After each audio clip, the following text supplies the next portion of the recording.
All rise. The Iowa Court of Appeals is now reconvening with the Honorable Chief Judge Tabor and Associate Judges Schumacher, Chikeli, Langholz, and Sandy.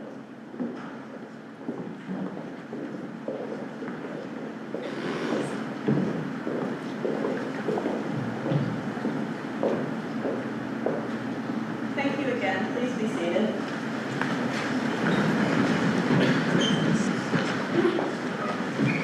The second case that we'll hear this morning is 240661, State v.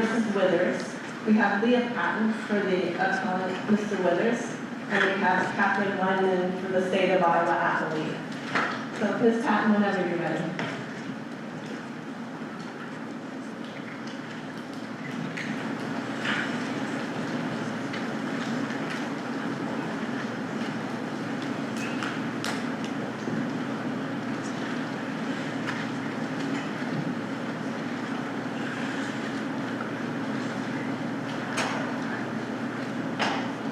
May it please the court.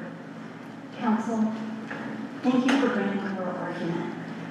My client and I really appreciate the court's interest in this case and for granting our request for oral argument on the important issues that are raised in our brief. This case is about Ricky's fundamental right to a fair trial. That fundamental right was infringed when the trial court allowed the guardian ad litem to sit next to the 17-year-old child witness during her testimony. This court should not blanketly approve of a child's witness's request to have a guardian ad litem sit next to her while testifying. Counsel, let me just start off with asking you about error preservation on your constitutional issue. Can you address that to start with? Yes, I knew that one was going to come up. So we're arguing regarding the constitutional issue.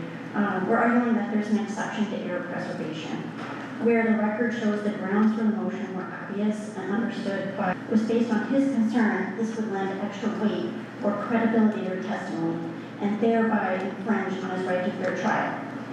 Even if the court finds that the constitutional argument has not been preserved, the state's argument misses the point.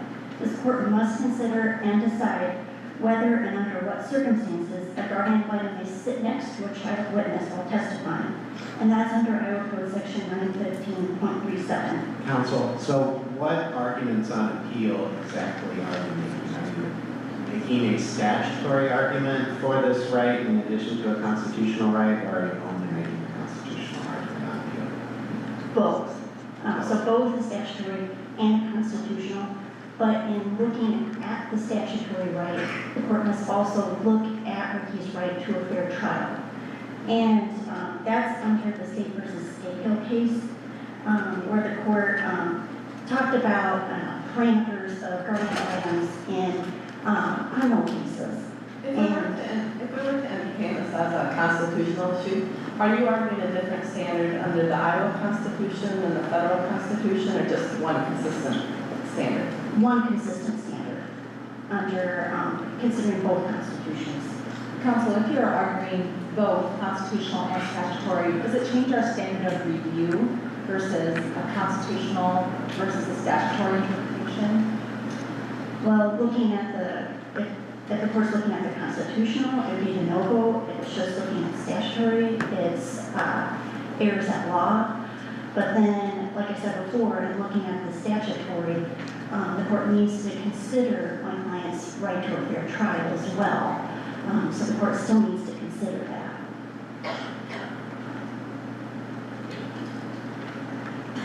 The state must show that an accommodation, such as having a guardian ad litem sit next to a child while she's testifying in a criminal case, is necessary to prevent the child from experiencing serious emotional trauma, or without which the child would not be able to testify.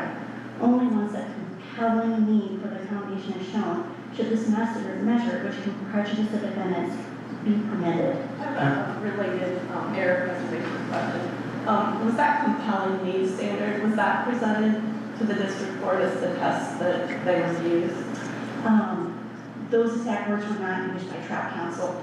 And in fairness, this issue arose during a recess, not about this issue, but about a different issue, about a member of the public who may have been influencing the witness while she testified. And so this came up during a recess, and the guardian ad litem brought it up. So I don't think the trial counsel had the foresight or the knowledge to argue that at that time, just based on the fact that it just kind of came up during the middle of the trial.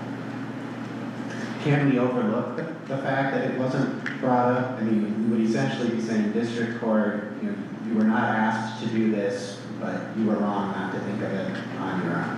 Is that fair to the process, to the prosecutor and everyone involved in the court system having to go back and do this trial again? And if it had been presented, perhaps those facts could have been decided and found and carried out. That is a fair point, but I would want to point out that when this came up, the guardian ad litem said, well, my client would like me to sit next to her. She didn't say anything about there actually being a need for it. And there was really no need for it. I mean, she was able to testify. I mean, things got a little, uncomfortable for her, but not to the extent that, the parties couldn't have taken a recess, and not to the extent that, she needed to have a guardian ad litem sit next to her, especially considering she was 17 years old at the time. Substantively, considering the argument that was made was that could be interpreted by the jury as giving support or lending extra weight to what the witness said. Can you explain sort of the logic of that? How would having a guardian ad litem sit next to the witness give her extra weight? That's an excellent point. So our position is that the presence of the guardian ad litem sitting next to the child witness while she testified can elicit sympathy for the witness.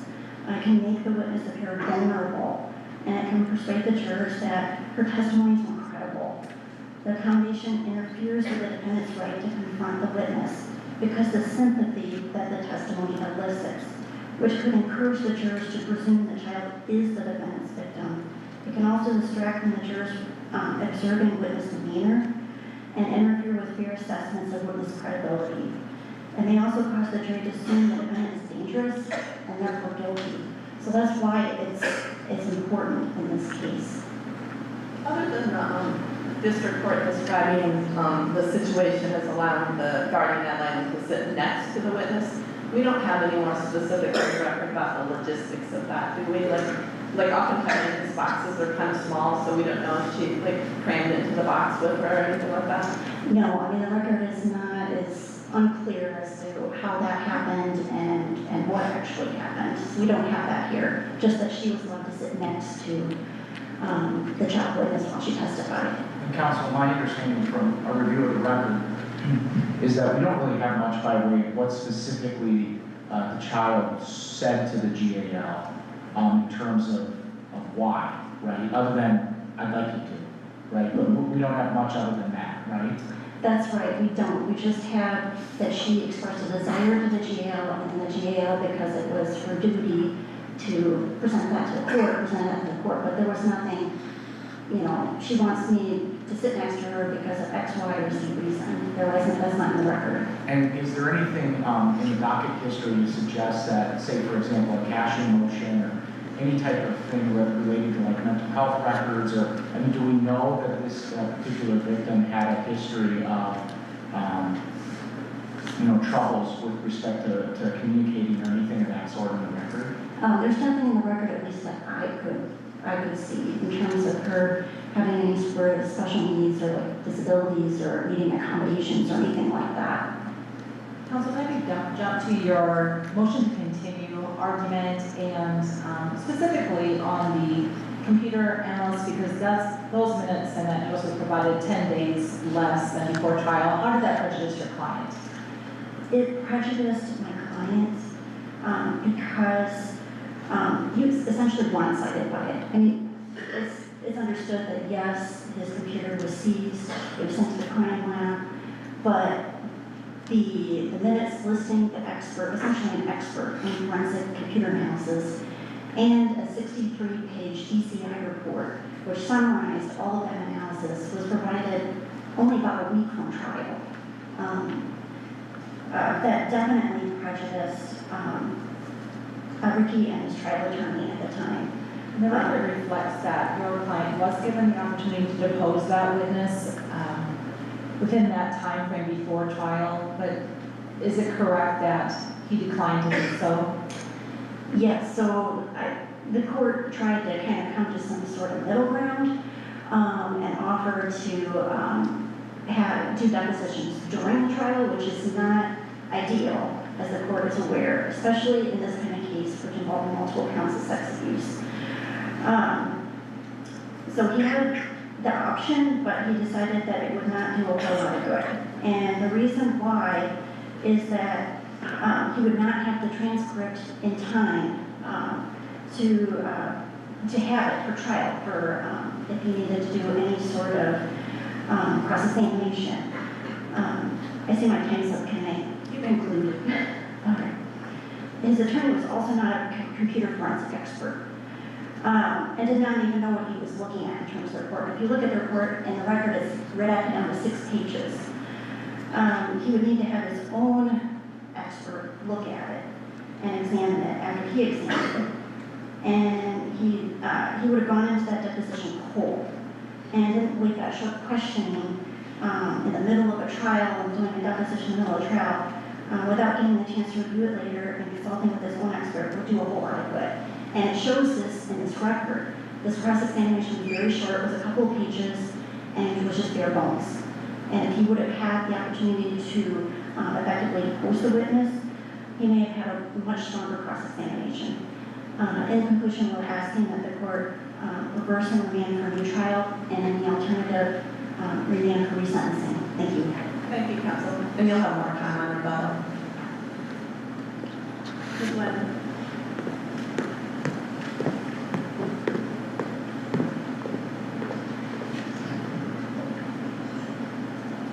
May I please support counsel? I want to start with the fair trial and the guardian ad litem issue. And I specifically want to talk about error preservation here. So there's been a lot of discussion about what was and what was not preserved, and specifically whether or not there's a general understanding about what was being argued about. Obviously, there's been a lot of discussion in reading the transcript about what everybody was talking about. I think it's hard to argue now that everybody in the courtroom could have understood that. Specifically, when the words fair trial were never said by trial counsel here. What he talked about in his objection was credibility in some fashion and what the jury might expect now that the GAL is present. The jury had already been instructed that the GAL's presence was not to be read into, that it wasn't to be considered in their dispositional findings. They were again instructed when the GAL was sat next to RW that they were not to consider it that way. And the trial counsel here accepted that curative instruction before any ruling was put forward based solely on the statutory requirements of the GAL. Counsel, Yes. so what argument do you think the defense counsel was making when he said, that it could be interpreted by the jury as giving support or lending extra weight? Like, what was the source of the argument if it wasn't based on this being unfair trial? Well, I think the closest would maybe be like a bolstering consideration, which is a different right under a fair trial. It's not the one that I think is being presented in this appellate brief. What I read this appellate brief presenting is something much closer to cross-examination and confrontation. I don't think we can take something under the umbrella to take us up and over to a different right that's being presented here on appeal. I certainly don't think that the trial court would have been expected to do so upon that presentation. And I think we can understand that because it's not what the trial court ruled upon. They ruled that this fell inside of the support function of a GAL. They did not consider the constitutionality of it. It did not consider the constitutionality of it. So do you agree that part, the statutory, what can a GAL do, that is properly preserved and we can decide that? I think it's the closest to being preserved. I recognize that I say as much in the state says as much in its brief. I think reading and hearing opposing counsel's argument today, it certainly is not what was argued, but it's probably the closest thing that we have. And I suppose my reading of it was sort of, this doesn't feel quite right. And the district court's ruling being this falls within the statutory purview. That to me feels like what is closest to being preserved. So we'll focus on that statutory language, which allows the guardian ad litem to attend all the trials prosecuting witness. How is supporting the prosecuting witness? Could you explain the difference between that and maybe like helping her testify comfortably? How is that not likely to aid the state in securing a conviction? Sure, I think we can look at this through the language that we find in Scahill, which talks about how the guardian ad litem isn't meant to be a sidekick prosecutor, right? But isn't that exactly what happened here? I mean, she was a sidekick. I don't believe so, because the guardian ad litem here wasn't making arguments about the exclusion or admission of evidence. She's not making arguments, which is what was happening in Scahill.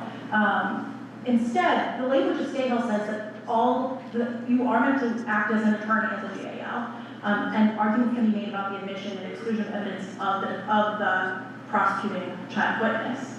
But she's not testifying on behalf of the child. There's no indication that she was, putting her hand on the child or speaking on behalf of the child, telling her what to say. So you would recognize that there might be some limits to the level of support, like the GAL, could they bring in a support animal and lead the dog into the courtroom?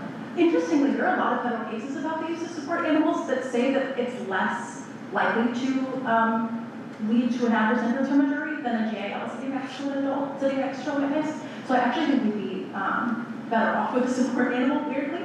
There are cases about letting prosecuting child witnesses hold teddy bears. There's a case called Sexton v. Howard where the prosecutor sat the child on their lap and asked them questions in that posture. And in that case, the 11th Circuit said that was acceptable. So there are limits. And the federal courts are looking at a federal statute, right? Correct. And in that federal statute, it talks about adult companions being in close proximity to the witness. Correct. So if our legislature had wanted to do that in 915, they could have. Absolutely. That adult attendance statute, I think, was written maybe 10 years after our 915-37, I believe. It's 1995 versus 1985, if I'm correct. Regardless, I think by putting this support function in, we limit it in a way that the federal statutes don't, to the GAL specifically, as opposed to a parent or a sibling or a school teacher, something like that would be allowed in the federal system. And there are absolutely parameters here that the GAL is going to have to sit within. And so from the statutory perspective, support is the limiting term. And Scahill, which is sort of our best framework, says that as long as they are there for the protection and support of the child, as opposed to just to obtain a positive verdict for the state, that's our differentiating line. Counsel, if I understand your brief right, you make a harmless error argument to talking about this happened partway through the testimony, and there was a lot of testimony that happened before this. I don't quite understand that argument. I'm trying to understand. I'd like to understand it. If this boosted her credibility, wouldn't that boost her credibility for whenever her testimony came in, whether it was before or after it got boosted? Sure. I think part of my challenge here is that I don't know that it necessarily boosts her credibility. But assuming that it did. Sure, assuming that it does. The jury had already heard her testimony that inappropriate actions happened in 3 places.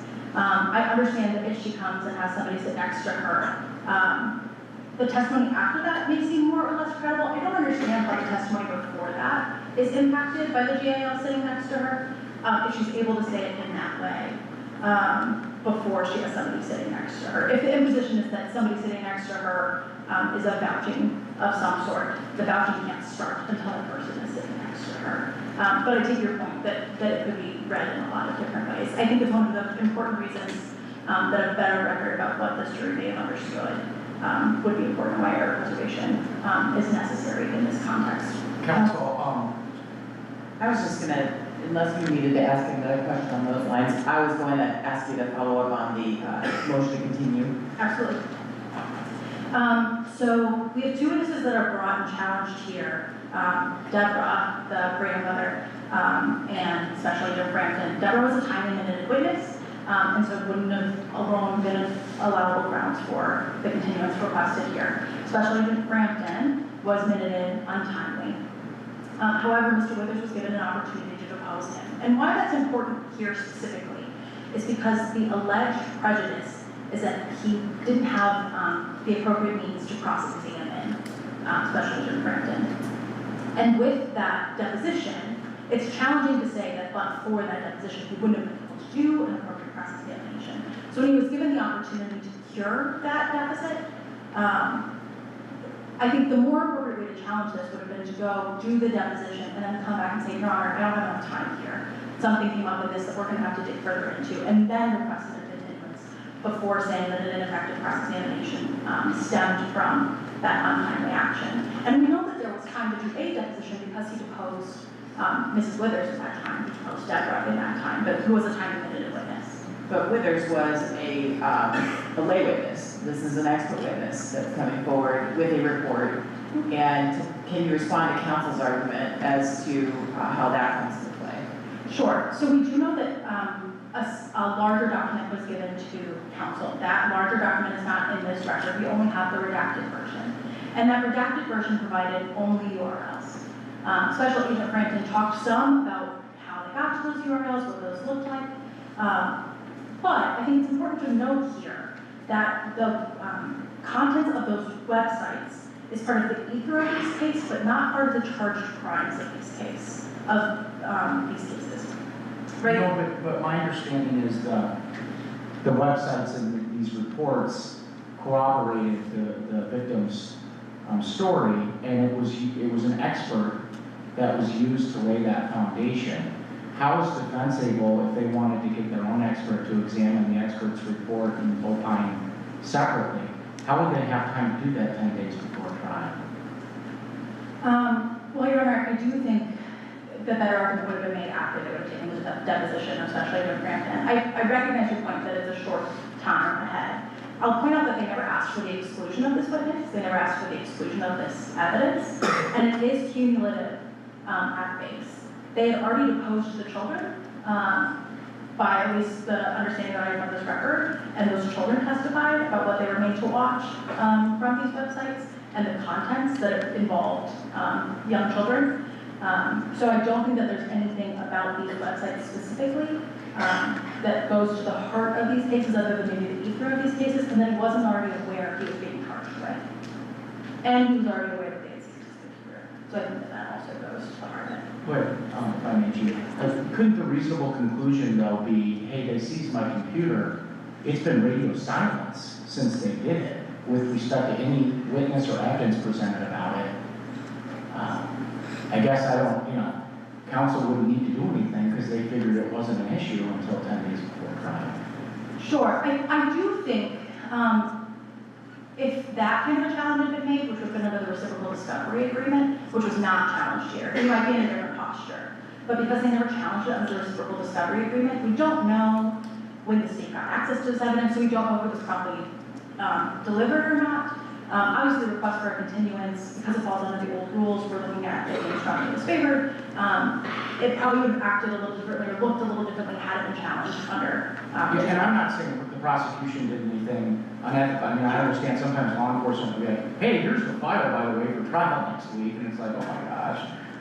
So I get that. I get those things happen, but when it's forensic evidence, digital forensic evidence, that makes me nervous. That short time frame. Sure, I do think, if I may conclude my answer, Chief, I do think because this was cumulative, corroborative evidence not going to the heart of the charges, and because he's already on notice that this was something he was being accused of, it probably lends some weight to the discretion here, whatever abuse of discretion standard that the court had to determine that this probably wasn't necessary. I also think that if you look at the motion originally asking for this continuance, there's some other reasons in the ether there that the court was able to look at and say, I don't think that we need to continue this, we're ready for trial, we can move forward. Thank you. Thank you, Counsel. Thank you very much. Ms. Patton, rebuttal?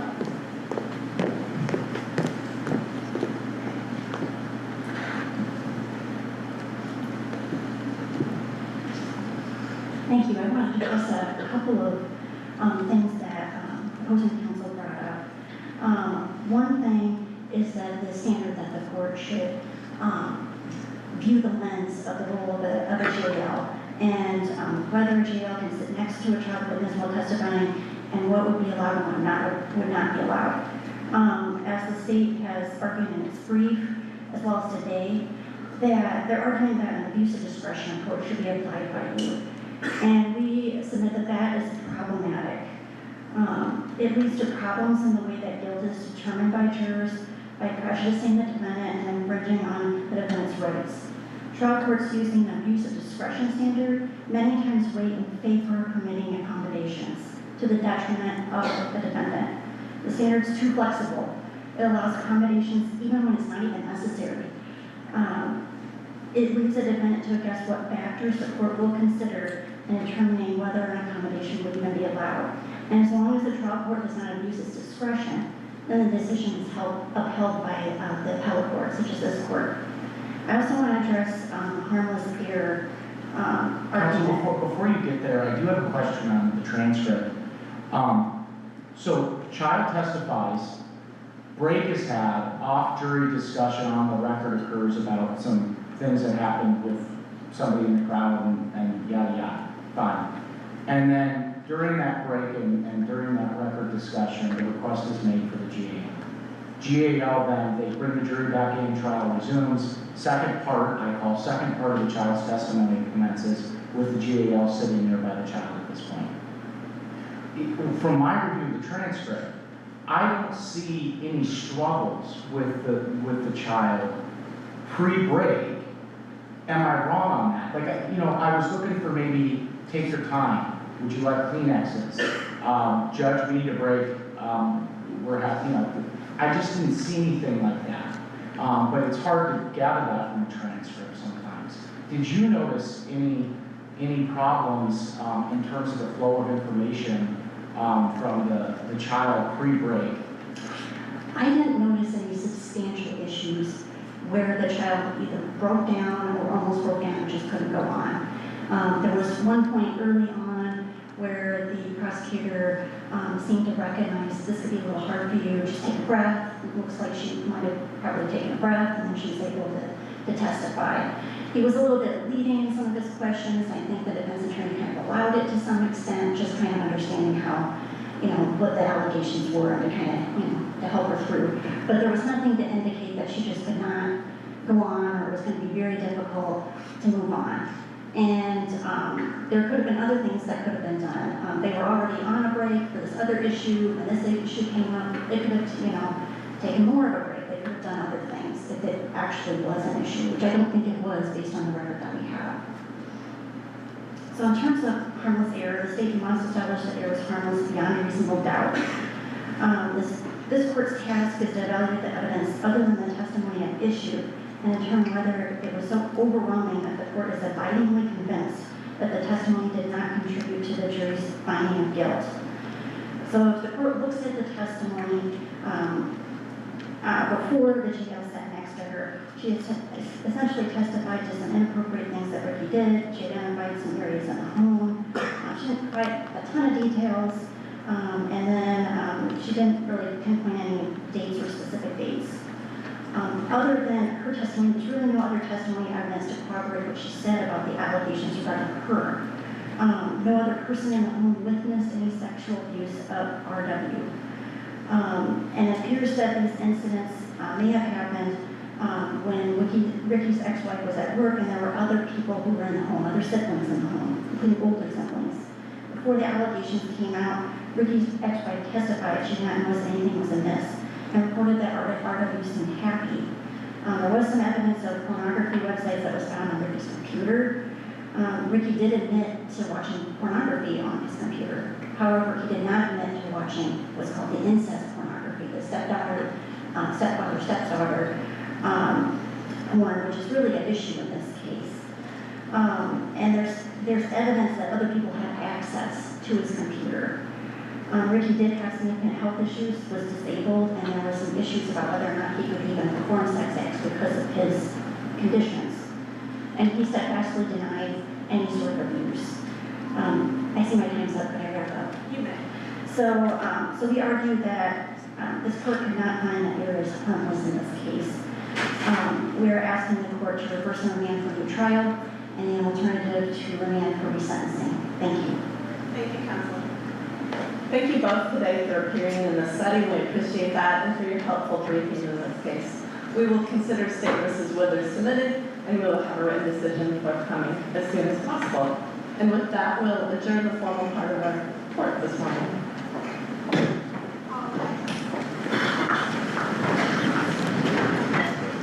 Hear ye, hear ye, hear ye. The Honorable Iowa Court of Appeals is adjourned.